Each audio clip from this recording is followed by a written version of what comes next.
जी नमस्कार। आज की जो क्लास होगी इसमें हम चर्चा करेंगे जैव विविधता की, जो किसी भी एग्ज़ाम के हिसाब से बहुत ही इम्पोर्टेंट टॉपिक है। जैव विविधता एवं सतत विकास, बायोडाइवर्सिटी एंड सस्टेनेबल डेवलपमेंट। सबसे पहले जैव विविधता का अर्थ क्या होता है कि पृथ्वी पर पाए जाने वाले जीवधारियों के मध्य पाई जाने वाली जो विभिन्नता है उसी को क्या बोलते हैं, जैव विविधता। उसके बाद में देखो, प्रौद्योगिकी आकलन रिपोर्ट यूएसए के द्वारा 1987 में प्रकाशित की जाती है, जिसमें जीव जंतु में पाए जाने वाली विभिन्नता, विषमता और पारिस्थितिकीय जटिलता जैव विविधता शब्द का सर्वप्रथम प्रयोग वाल्टर W.G. रोंजेन ने किया। देखो यहाँ पे अपन देखते हैं कि प्रौद्योगिकी आकलन रिपोर्ट यूएसए के द्वारा 1987 में जारी की जाती है, जिसमें जीव जंतुओं के विषय में पाई जाने वाली विभिन्नता, विषमता और पारिस्थितिकीय जटिलता, इसके लिए है ना जैव विविधता जो शब्द है उसका जो सर्वप्रथम जो प्रयोग है वो किसने किया, सबसे पहले उपयोग किसने किया, वाल्टर W.G. रोंजेन ने किया। किसने किया, वाल्टर W.G. रोंजेन ने किया। जैव विविधता के जो जनक हैं वो कौन है, एडवर्ड विल्सन है, E.O. विल्सन। जैव विविधता के जनक कौन है, एडवर्ड विल्सन। जैव विविधता के जनक कौन है, एडवर्ड विल्सन। देखो ये थोड़ी बेसिक बात है, कोई खास नहीं है। देखो जैव विविधता के मापन, देखो जैव विविधता का मापन किस हिसाब से किया जाता है, तो देखो सबसे पहले जैव विविधता का मापन सबसे पहले अल्फा विविधता होती है। इसमें क्या होता है, किसी समुदाय में जातियों की संख्या को दर्शाती है। कोई भी जो अल्फा विविधता क्या है, किसी भी समुदाय में जातियों की जो संख्या है उसकी संख्या को दर्शाती है अल्फा विविधता, है ना। इसके बाद में अपन बात करते हैं बीटा विविधता की। बीटा विविधता जो है ना प्रजातियों की विविधता की तुलना है। बीटा विविधता क्या है, प्रजातियों की जो विविधता है इसकी क्या है, तुलना है। बाद में गामा जो विविधता होती है, इसमें भौगोलिक क्षेत्र में प्रजातियों की प्रचुरता है। गामा विविधता क्या होती है, इसमें भौगोलिक जो क्षेत्र है इसमें जो प्रजाति है उनकी प्रचुरता के बारे में ये विविधता होती है। इसके बाद में बात करते हैं जैव विविधता के ताल या स्थल। जैव विविधता के ताल स्थल नहीं होते, तप्त स्थल होते हैं, तप्त स्थल जिसको हॉट स्पॉट बोलते हैं। जैव विविधता के तप्त स्थल, तो बायोडाइवर्सिटी हॉट स्पॉट। देखो बायोडाइवर्सिटी जो हॉट स्पॉट है, ये जो अवधारणा है वो किसने दी, नॉर्मन मेयर ने। देखो बहुत ध्यान रखना है। देखो जैव विविधता शब्द किसने दिया, तो आप W.G. रोंजेन नाम लोगे। और बायोडाइवर्सिटी के लिए जो हॉट स्पॉट का जो कॉन्सेप्ट है वो किसने दिया, नॉर्मन मेयर ने दिया। कब दिया, 1988 में। 1999 में 25 क्षेत्रों को जैव विविधता तप्त स्थल घोषित किया गया। 1999 में 25 जो क्षेत्र हैं इनको जैव विविधता तप्त क्षेत्र क्या किया गया, घोषित किया गया। देखो ऐसे क्षेत्र जहाँ बहुत अधिक जैव विविधता होती है, ऐसे क्षेत्र जहाँ बहुत अधिक जैव विविधता होती है उनको बायोडाइवर्सिटी हॉट स्पॉट कहते हैं ना। वर्तमान में विश्व में 36 बायोडाइवर्सिटी हॉट स्पॉट है। वर्तमान में विश्व में 36 जो बायोडाइवर्सिटी हॉट स्पॉट है। देखो इसके लिए शर्तें क्या है कि उस क्षेत्र में विश्व की कुल स्थानबद्ध एंडेमिक जो प्रजातियां हैं कि 0.5% से अधिक प्रजातियां उपस्थित हों, कम से कम 1500 प्रजातियां होनी चाहिए। उस क्षेत्र के मूल आवास का 70% उजड़ चुका हो। उस क्षेत्र का क्या है, शर्त है ना, उस क्षेत्र के मूल आवास का 70% जो है ना उजड़ चुका हो मानव गतिविधियों से। भारत 17 वृद्ध जैव विविधता वाले देशों में शामिल है। भारत जो है ना 17 वृद्ध जैव विविधता वाले देशों में शामिल है। वर्तमान में विश्व में कितने बायोडाइवर्सिटी हॉट स्पॉट है, 36 है। जबकि देखो यहाँ पे भारत में वर्तमान में 17 वृद्ध जैव विविधता वाले स्थल में शामिल है, मतलब जो खत्म होने के कगार पे हैं, ऐसे कह सकते हैं। देखो भारत जैव विविधता के तप्त स्थल बायोडाइवर्सिटी हॉट स्पॉट है। भारत के जैव विविधता के जो तप्त स्थल है वो कौन कौन से हैं, पहला है पूर्वी हिमालय। भारत में बायोडाइवर्सिटी के जो हॉट स्पॉट है इसमें है पूर्वी हिमालय पहला, दूसरा है पश्चिमी घाट, तीसरा है इंडो बर्मा और चौथा है सुंडालैंड। आंशिक भाग इसका भारत में है। तो ये भारत में 4 बायोडाइवर्सिटी हॉट स्पॉट है, पूर्वी हिमालय, पश्चिमी घाट, इंडो बर्मा और सुंडालैंड। देखो पूर्वी जो हिमालय है, पूर्वी हिमालय में असम, अरुणाचल प्रदेश, सिक्किम और पश्चिम बंगाल राज्यों के कुछ क्षेत्र जो 7,50,000 वर्ग किमी क्षेत्र में फैला है। पाए जाने वाले कुछ जीव हिमालयी तहर हो गया, सुनहरी लंगूर हो गया, हुलोक गिब्बन हो गया, पिग्मी होग हो गया, उड़न गिलहरी हो गया, हिम तेंदुआ हो गया, गांगे डॉल्फिन हो गया, ऐसे यहाँ पे पाए जाते हैं। देखो गांगे जो डॉल्फिन है इसे 2009 में भारत का राष्ट्रीय जलीय जीव घोषित किया गया। गांगे जो डॉल्फिन है इसको 2009 में भारत का जो राष्ट्रीय जलीय जीव क्या किया गया, घोषित किया गया। डॉल्फिन का नदी पारिस्थितिकी तंत्र में वही महत्व है जो जंगल में बाघ का है। डॉल्फिन का जो ना नदी जो पारिस्थितिकी जो तंत्र है उसमें वही महत्व है जो जंगल में बाघ का होता है। पश्चिमी घाट जो जैव विविधता है, देखो पश्चिमी घाट जैव विविधता जो स्थल है केरल राज्य में सम्मिलित है। इसमें 1,60,000 वर्ग किमी का जो क्षेत्र है वो इसमें आता है।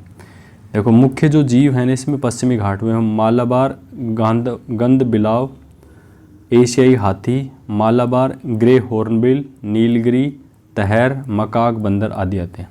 देखो इसके बाद में बात करते हैं इंडो बर्मा जैव विविधता तप्त स्थल। इंडो बर्मा जैव विविधता तप्त स्थल, दे देखो ये भारत, ये चीन, Bharat, Myanmar, Vietnam, Thailand, Cambodia और मलेशिया में फैला है। इंडो बर्मा जैव विविधता जो तप्त स्थल है किसमें? चीन, Bharat, Myanmar, Vietnam, England, Cambodia, Malaysia में क्या है, फैला हुआ है। सुंडालैंड हॉटस्पॉट, सुंडालैंड हॉटस्पॉट की बात करते हैं। यह दक्षिणी पूर्वी जो एशिया है उसमें फैला हुआ है। भारत का जो निकोबार जो द्वीप समूह है इसमें सम्मिलित है। किस में सम्मिलित है? सुंडालैंड हॉटस्पॉट में। इसके बाद में बात करते हैं स्थानबद्ध जो प्रजातियां हैं ये क्या होती हैं? एंडेमिक जो स्पीसीज होती हैं वो क्या होती हैं? ऐसी प्रजातियां जिनका वितरण या विस्तार एक सीमित क्षेत्र में होता है तथा अन्य कहीं नहीं पाई जाती है, उनको क्या बोलते हैं? स्थानबद्ध प्रजातियां। जैसे लेमूर मेडागास्कर द्वीप में, ये लेमूर जो है ना ये मेडागास्कर द्वीप में पाया जाता है। देखो नेक्स्ट बात करते हैं मेटासिकोया पादप। मेटासिकोया जो पादप है केवल चीन की एक घाटी में नीलगिरी तहर, देखो जो मेटासिकोया जो पादप है केवल चीन की एक घाटी में पाया जाता है। नीलगिरी जो तहर है तथा मकाक जो बंदर है ये पश्चिमी घाट में। डोडो जो पक्षी है ये केवल मॉरिशस में है जो विलुप्त हो चुकी प्रजाति है। डोडो जो पक्षी कैसी है? मॉरिशस में पाए जाते हैं, लेकिन ये प्रजाति जो है वर्तमान में क्या हो चुकी है? विलुप्त हो चुकी है। इम्पोर्टेंस ऑफ बायोडाइवर्सिटी, जैव विविधता के क्या महत्व है? हरित क्रांति के लिए उत्तरदायी गेहूं की बोनी किस्मों का जो विकास है जापान में पाए जाने वाले नारिन 10 नामक किस्म से तथा ज्ञान का ताइवान में जियोरुजेन नामक धान है। धान का ताइवान में रियो डी जियोरुजेन नामक धान प्रजाति से।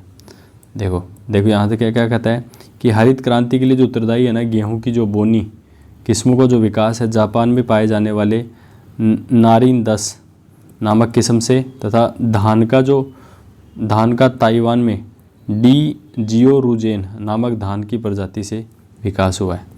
देखो नेक्स्ट बात करते हैं पूर्वी उत्तर प्रदेश की जंगली धान की जो प्रजाति है ओराइजा निवेश में एशिया महाद्वीप में ग्रासी स्टंट विषाणु से तबाह हो चुकी है। फसल में रोग प्रतिरोधी क्षमता विकसित करने का काम किया।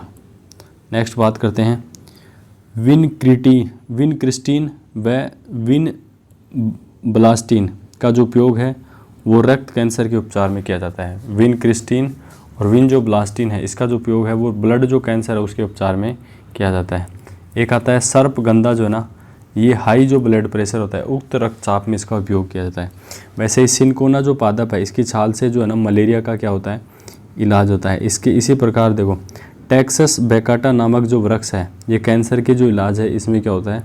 सहायक होता है। इसके अलावा स्यूडोमोनास यूटिडा और आई वेक्टर विस्कोसस जो जीवाणु है स्यूडोमोनास यूटिडा और आई वेक्टर विस्कोसस जो जीवाणु है औद्योगिक अपशिष्ट में से भारी जो धातु है उसको हटाने में क्या होते हैं? सहायक होते हैं। देखो जैव विविधता पर अगर संकट की बात करें, जैव विविधता पर जो संकट है, संकट कैसे आया है कि जो प्राकृतिक जो आवास है उनको जो नष्ट होना, ये जैव विविधता का संकट का कारण है। दूसरा है कि प्राकृतिक जो आवास है उसका क्या हो गया, फ्रेगमेंटेशन हो गया, विखंडन हो गया। जलवायु जो परिवर्तन है ये भी जैव विविधता को क्या करता है, प्रभावित करता है। पर्यावरण जो प्रदूषण है ये भी जैव विविधता को प्रभावित करता है। प्राकृतिक संसाधनों का अनियंत्रित जो दोहन है वो भी जैव विविधता के लिए उत्तरदायी कारक है। नेक्स्ट बात करते हैं कृषि एवं वानिकी में व्यावसायिक प्रवृत्ति। चावल की जो 1500 स्थानीय जो किस्में हैं वो विलुप्त हो चुकी है। विदेशी प्रजातियों का आक्रमण, जैसे लेंटाना जलकुंभी, अंडमान निकोबार में हिरण।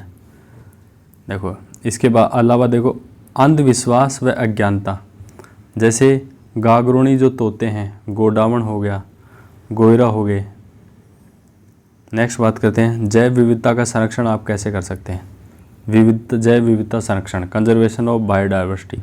संयुक्त राष्ट्र संघ के अधीन 1948 में, संयुक्त राष्ट्र संघ के अधीन 1948 में अंतर्राष्ट्रीय जो संस्था है विश्व प्राकृतिक संरक्षण संघ, विश्व प्राकृतिक संरक्षण संघ, जिसको बोलते हैं international union for conservation of nature का क्या किया गया, गठन किया गया। कब किया गया, 1948 में किया गया। इसको शॉर्ट में IUCN, international union for conservation of nature, इसको IUCN बोलते हैं। इसका गठन कब किया गया, 1948 में किया गया। इसका जो मुख्यालय है वो कहाँ पे है, स्विट्जरलैंड में। इसका मुख्यालय कहाँ पे है, स्विट्जरलैंड में। इसने रेड डाटा बुक जो है इसका प्रकाशन किया, जिसमें लुप्त हो चुकी जो जातियां हैं उनके आवास और वर्तमान में उसकी जो संख्या है उसको इसमें क्या किया गया, सूचीबद्ध किया गया। इसमें देखो काला जो रंग है वो लुप्त हो चुकी प्रजातियां, लाल जो रंग है ये जो लुप्त प्राय हैं जो हो सकती हैं, अंबर जो है ना, अंबर रंग जो है ना, ऐसे कैसे ब्लू जो रंग है, इस जिनकी स्थिति कमज़ोर है उनके लिए यहाँ पे काम में लिया है। और सफ़ेद जो रंग है ना वो दुर्लभ प्रजातियों के लिए है। हरा रंग जो है वो लुप्त प्राय थी पर अब सुधार हो रहा है, हरा रंग उसके लिए काम में लिया है। ग्रे जो है ना उनके लिए काम में लिया जो जिनकी जानकारी क्या है, अपर्याप्त है। कहते हैं विलुप्त प्रजातियों की, ऐसी जातियां जो विश्व में कहीं भी नहीं जीवित अवस्था में नहीं मिलती हैं, मतलब ऐसी प्रजातियां जो अब विश्व में कहीं भी जीवित अवस्था में नहीं मिलती हैं, कैसी प्रजातियां कहलाती हैं, विलुप्त प्रजातियां कहलाती हैं। जैसे डोडो पक्षी हो गया, डायनासोर हो गया, राइनिया पादप हो गया, ये कैसी प्रजातियां हैं, विलुप्त प्रजातियां हैं। कौन कौन सी है, देखो डोडो पक्षी, डायनासोर और राइनिया पादप कैसी हैं, डोडो पक्षी, डायनासोर और राइनिया पादप। नेक्स्ट बात करते हैं संकटग्रस्त प्रजातियां। संकटग्रस्त जो प्रजातियां वो कौन सी होती हैं, इनको बोलते हैं, हाँ देखो ऐसी प्रजातियां जो विलुप्त होने के कगार पर हैं तथा जिनका संरक्षण नहीं किया गया तो शीघ्र विलुप्त हो जाएंगी। देखो ऐसी प्रजातियां जो विलुप्त होने के कगार पर हैं, जिनका संरक्षण नहीं किया गया तो शीघ्र ही क्या हो जाएंगी, विलुप्त हो जाएंगी। अब ऐसी कौन सी प्रजातियां हैं, जैसे हो गया चीता हो गया, बाघ हो गया, बघेरा हो गया, जिंगो बाइलोबा हो गया, सरपगंधा हो गया, गैंडा हो गया, ये कैसी हैं, संकटग्रस्त प्रजातियां हैं। अति संवेदनशील प्रजातियां, देखो ऐसी प्रजातियां जिनकी संख्या तेजी से कम हो रही है तथा शीघ्र ही संकटग्रस्त की श्रेणी में आने की आशंका है, उन्हें क्या कहते हैं, अति संवेदनशील प्रजातियां। जैसे हो गया याक हो गया, नीलगिरी हो गया, लंगूर हो गया, लाल पांडा हो गया, कोबरा हो गया, ब्लैक बग हो गया। तो ये कैसी प्रजातियां हैं, अति संवेदनशील प्रजातियां। नेक्स्ट है दुर्लभ प्रजातियां, रेयर स्पीसीज बोलते हैं। ऐसी प्रजातियां जो प्राय सीमित भौगोलिक क्षेत्र में रह गई हैं, जिनकी संख्या बहुत विरल है, बहुत कम हो गई कहने का मतलब। जैसे लाल भेड़िया हो गया, हैनान गिब्बन हो गया, ग्यावान गैंडा हो गया, ये कैसी प्रजातियां हैं, दुर्लभ प्रजातियां हैं। इसके बाद में बात करते हैं अपर्याप्त रूप से ज्ञात प्रजातियां, अनसफिशेंटली नोन स्पीसीज। देखो ऐसी प्रजातियां जिनके बारे में पर्याप्त जानकारी नहीं होने की वजह से उन्हें उक्त किसी विशिष्ट वर्ग में नहीं रखा जा सकता, मतलब अपर्याप्त उनके बारे में डेटा। देखो नेक्स्ट अपन बात करते हैं IUCN। IUCN ने 1973 में CITES convention on international trade in endangered species. इसमें क्या होता है कि आयोजित की, जिसमें विभिन्न देशों में संकटग्रस्त जो प्रजातियां हैं उनके लिए अंतर्राष्ट्रीय व्यापार पर नियंत्रण लगाने की सहमति दी। देखो 1992 में, देखो काफ़ी इंपॉर्टेंट है ये, ब्राज़ील के रियो डी जेनेरिया में प्रति सम्मेलन हुआ जिसमें जैव विविधता संधि कन्वेंशन ऑन बायोडाइवर्सिटी अस्तित्व में आई। देखो 1992 में ब्राज़ील के रियो डी जेनेरिया में कौन सा सम्मेलन हुआ? पृथ्वी सम्मेलन हुआ, जिसमें जो जैव विविधता जो संधि है कन्वेंशन ऑन बायोडाइवर्सिटी जो है वो अस्तित्व में आई। इसके बाद में देखो भारत में जैव विविधता जो एक्ट है वो कब आया? 2002 में आया। बायोडाइवर्सिटी जो एक्ट है वो कब आया? 2002 में आया। इसके बाद में देखो इसमें क्या है कि जैव विविधता का संरक्षण, जैव विविधता का ऐसा उपयोग जिससे ये लंबे समय तक रहे, लाभों का समान वितरण हो, और यह एक त्रिस्तरीय संगठन है, राष्ट्रीय, राज्य और स्थानीय।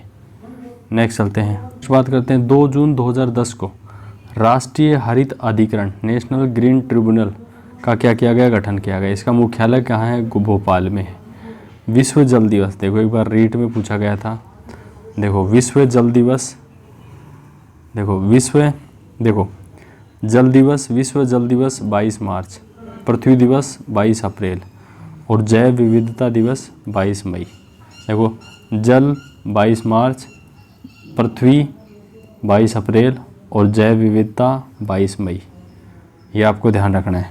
जल दिवस 22 मार्च, पृथ्वी दिवस 22 अप्रैल और जैव विविधता 22 मई को ना।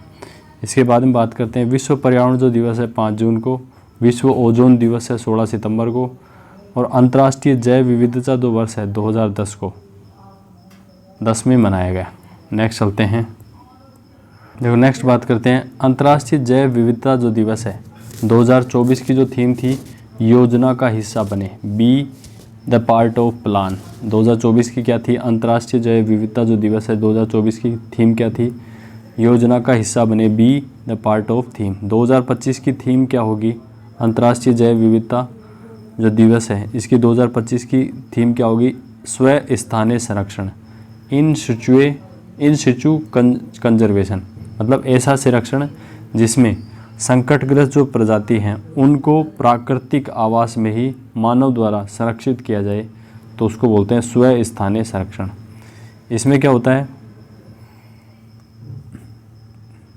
अनुकूल जो परिस्थितियां हैं और सुरक्षा उपलब्ध कराई जाती है इसमें, और इसके तहत जीवमंडल, रिजर्व, बायोस्फीयर जो है, राष्ट्रीय जो उद्यान है, नेशनल पार्क, अभ्यारण्य और संरक्षण रिजर्व, कंजर्वेशन जो रिजर्व आदि की क्या की जाती है? स्थापना की जाती है। एक है बहिस्थानीय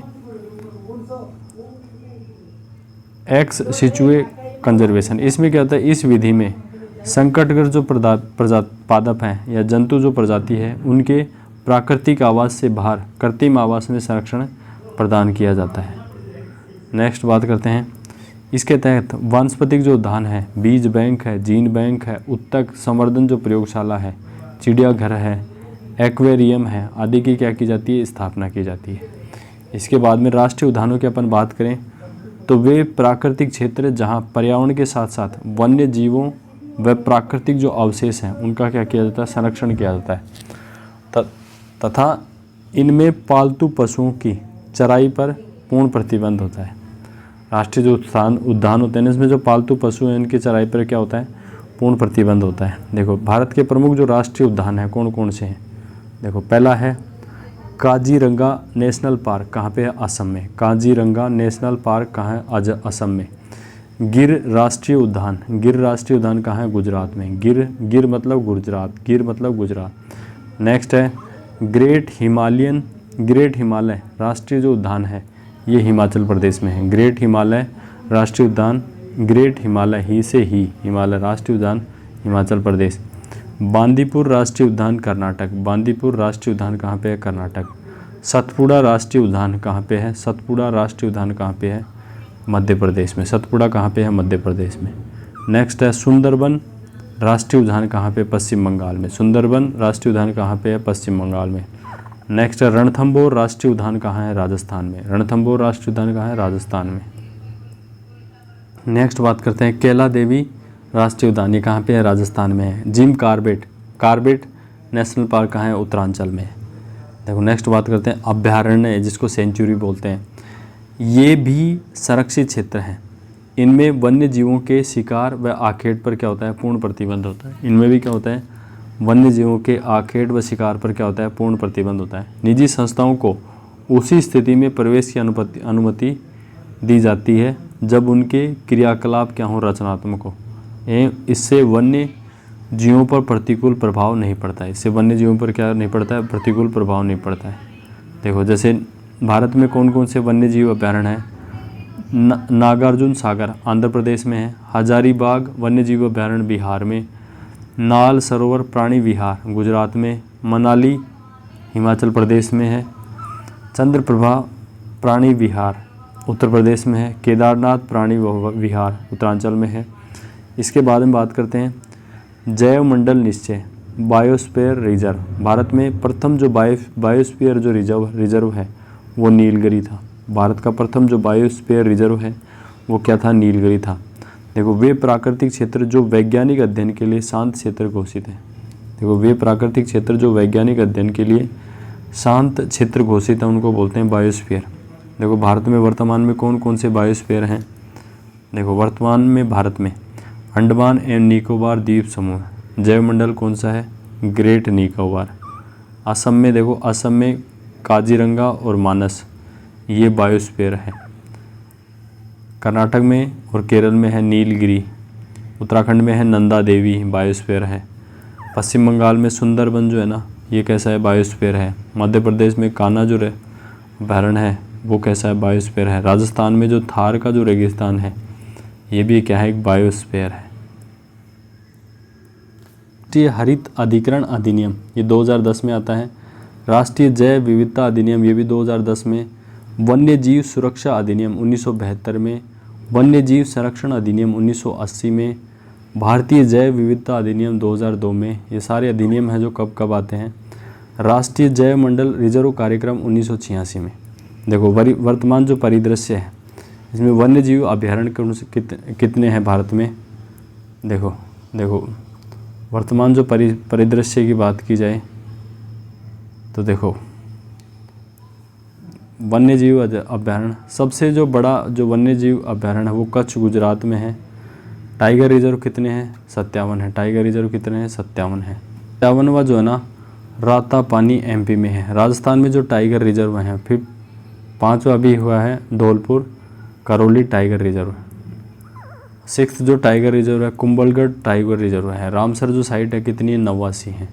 जनवरी 2015 तक 4 नई शामिल की गई हैं। देखो नेक्स्ट है सक्काराकोटाई पक्षी अभयारण्य, ये कहाँ पे है? तमिलनाडु में है। येरमंगलम पक्षी अभयारण्य ये भी तमिलनाडु में है। खेचे ओपालरी आर्द्रभूमि ये कहाँ है? सिक्किम में। खेचा ओपालरी आर्द्रभूमि कहाँ है? सिक्किम में। उद्वा झील कहाँ पे है? झारखंड में। राष्ट्रीय जो उद्यान है कितने? 106 हैं। राजस्थान में राष्ट्रीय उद्यान कितने हैं? 5 हैं। राजस्थान में कितने राष्ट्रीय उद्यान है? 5 हैं। केलादव, रणथंभौर, मुकुंदरा हिल्स, मरुस्थल और सरिस्का, ये 5 राष्ट्रीय उद्यान हैं। देखो इसके बाद में बायोस्फीयर जो रिजर्व है जीव मंडल जो निश्चय वो कितने? 18 हैं। नेक्स्ट बात करते हैं राष्ट्रीय जो प्रतीक चिन्ह है राज्य पक्षी है रोइडा, जिसको टिकोमोला अंडुलेटा कहते हैं। राष्ट्रीय जो पक्षी है पुष्प है ना रोइडा, इसको वैज्ञानिक नाम क्या है? टिकोमेला अंडुलेटा। राज्य जो वृक्ष है खेजड़ी है, जिसको प्रोसेस्पिस सेनेरिया कहते हैं। राजस्थान का जो गौरव है या थार का जो कल्पवृक्ष है भी इसको कहते हैं। राज्य पक्षी है गोडावण द ग्रेट इंडियन बस्टर्ड, संकटग्रस्त प्रजाति है ये भी। और राजस्थान का जो राज्य पशु है वो चिंकारा है। गजेला बनी बट्टी बेनेट्टी 2014 में ना ऊँट को भी राज्य पशु का दर्जा दिया गया। मई 2022 में रामगढ़ विषधारी अभयारण्य को टाइगर रिजर्व में परिवर्तित कर दिया गया और यह अभयारण्य राजस्थान के किस ज़िले में है? तो ये है